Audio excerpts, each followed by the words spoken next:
और बड़ी खबर इस वक्त पटना से आ रही है, जहां न्यूज 18 की खबर पर मोहर लगी है। बिहार में फेज वाइज होगी शिक्षकों का ट्रांसफर, जो है वो फेज वाइज किया जाएगा।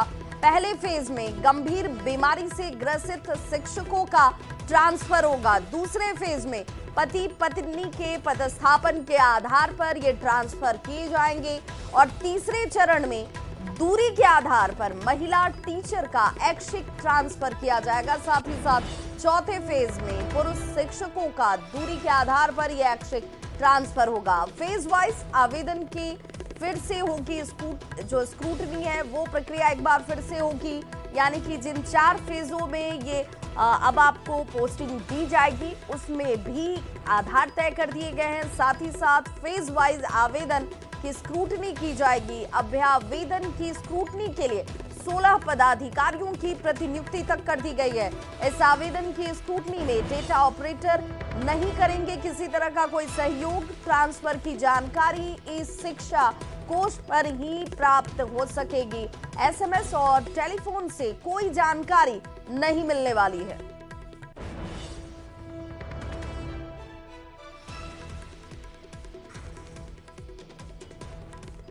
और इस बड़ी खबर के साथ पटना से इस न्यूज 18 संवाददाता रजनीश जुड़ गए हमारे साथ। रजनीश, अब ये मानकर चला जाए कि जो पदस्थापन के आधार 4 चरणों में 4 फेज में कहें वो शिक्षकों के सामने होंगे और उसकी जानकारी उन्हें सिर्फ ई शिक्षा कोष पर ही मिलेगी। बिल्कुल विभा, देखिए न्यूज 18 की खबर पर मोहर लगी है और लगातार ट्रांसफर पोस्टिंग से जुड़ी हुई खबरों को जो हम लोग अपडेट कर रहे हैं उस खबर पर मोहर भी लग रही है। और बता दें आपको कि बिहार में अब फेज वाइज जो टीचर हैं उनका ट्रांसफर होगा, जिसमें सक्षमता पास यानी जो विशिष्ट टीचर हैं और इसके साथ साथ जो बीपीएससी वाले टीचर हैं, टीआरई 1, 2 वाले और पुराने टीचर हैं, उनसे जो एप्लीकेशन लिए गए थे लगभग 1,90,000 आवेदन शिक्षा विभाग को मिला था, जिसमें संभव नहीं है सभी का एक साथ ट्रांसफर करना। तो शिक्षा विभाग ने फेज वाइज ट्रांसफर करने की तैयारी की है और जिसको लेकर 16 सदस्यीय अधिकारियों की टीम बनाई गई है। और ये एक्सक्लूसिव जानकारी न्यूज 18 दे रहा है कि जो फेज वाइज ट्रांसफर होगा इसमें पहले फेज में जो कैटेगरी तय किए गए हैं, जिसमें आपको अवसाद रोग से पीड़ित हैं, इसके साथ साथ गंभीर रुग्णता वाले हैं, लीवर हृदय मरीज वाले, और इसके साथ साथ जो दिव्यांग हैं और विधवा परित्यक्ता नारी हैं, इनका ट्रांसफर पहले होगा। और ये ट्रांसफर 6 और 7 जनवरी से ही देखने को मिलेगा ई शिक्षा कोष पर।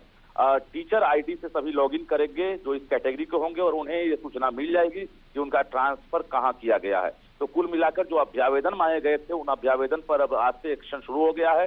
तमाम जो 16 सदस्यीय अधिकारी हैं वो अब फाइनल रूप से स्क्रूटनी कर रहे हैं और जैसे जैसे स्क्रूटनी की जाएगी उसके बाद जो है उन्हें ट्रांसफर का लाभ मिलेगा। और दूसरे फेज में जो पति पत्नी के आधार पर जो ट्रांसफर होना है उनका ट्रांसफर होगा। और कहा जा रहा है कि 3 फेज तक एकदम हर हाल में इसी महीने में जनवरी में ट्रांसफर तय है, जिसमें लगभग कहा जाए तो 30 से 40 हजार टीचर को इस बार लाभ मिलने वाला है। ये अंदाजा लगाया गया है जो आवेदन की स्क्रूटनी हो रही है उसके आधार पर, चूंकि रिक्तियों के आधार पर ट्रांसफर होना है और विषयवार जिलावार रिक्तियां जो है शिक्षा विभाग उस पर मंथन करने में जुट गया है। और कुल मिलाकर जनवरी महीने में ही तमाम एक्शन देखने को मिलेगा। हालांकि पुरुष टीचर जो हैं उन्हें चौथे फेज में ट्रांसफर का लाभ मिलेगा और ये जनवरी महीने में संभव नहीं दिख रहा है, यानी फरवरी में इंटर और मैट्रिक की परीक्षा है जिसमें उनकी ड्यूटी लगी रहेगी।